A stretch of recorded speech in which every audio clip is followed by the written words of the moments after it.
За бүгдээрэнд нь оройн минь төргийа. Одоо өөр тохиолдсон нэг зүйлийг бусдуунд бас сургамж болж магадгүй гэдэг үгнээс хуваалцахаар шийдлээ. За юу вэ гэх юм бол үйл ажиллагаандаа зориулаад нэг машин одоо restore хийж байгаа. Тэгээ амжиргаа гэх юм уу та. Тэгээд ерөөс огт хөдлөөгүй хүнд гэмтэлтэй байсан машиныг одоо ингээд нөхөн сэргээгээ засварлаад тэгээд асаасан.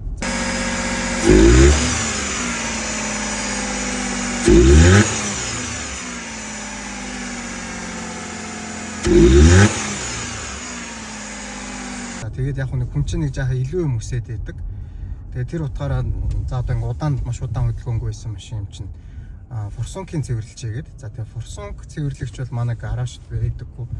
Тэгээд нэг автомашин хайрлан халамжлана гэдэг газар сөрхий реклам яваад ахаар нь тэнд очиж одоо цэвэрлүүлсэн байгаа. За тэгээд цэвэрлүүлгээд байж ах одоо ухамдна гэж хэлэхгүй яг хөө тэгж явах хугацаанд нөгөө форсункийн маань 2-3 удаа унгаасан. За тэгээд юу болсон бэ гэх юм бол үзүүр дээр байдаг яг хөдөлгүүртэй нөгөө битүүмжлэл авч яадаг хувцрыг бол ингээд хаглаад гимтээцсэн. Тэгээд замар санаатай биш юм чинь гэж бодоод юу ч гэсэн машиндаа тавиад үзье.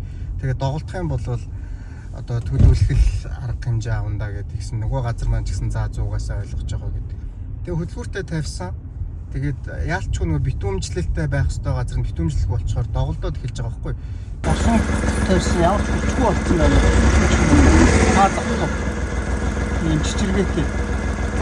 Ийм байгаа байхгүй.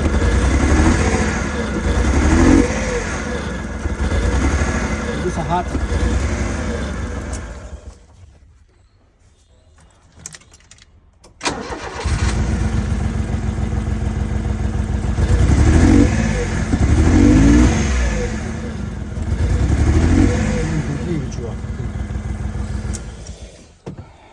Тэгэхээр миний бүр одоо ингээ 2-3 сарын хөдөлмөр ерөнхийдөө ингээд нэг хөгийн юмнаас болоод ингээд байхгүй болчихж байгаа.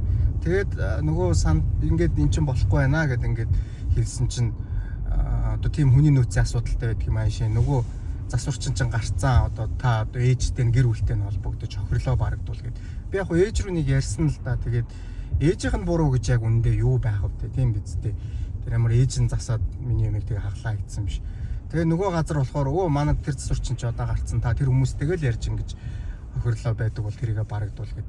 Тэгээ ингээд үндсэндээ болох хөрчиж байгаа. Тэгээ би та хэдэд юу гэж хэлхийг хүссэн бэ гэхээр таны автомашин үнэхээр л одоо ингээд доголдоод бүр болохоо байлцсан. Эсвэл иж шууш нь үнэхээр л дийлдэхэ болцсон л биш бол EGR ч юм уу. За тэр нь ялангуяа форсункаараа битээ оролдуулаа. Тэгээ ингээд ялахгүй юмнаас ямааны гар зэгдэх шиг ийм цаг хугацаа мөнгө төгрөгөөр ингээд шатдаг юм болж шүү. Тэгээд танд сануулга гэх үү одоо сэрэмжлүүлэг болгож хүргэлээ. Баярлалаа.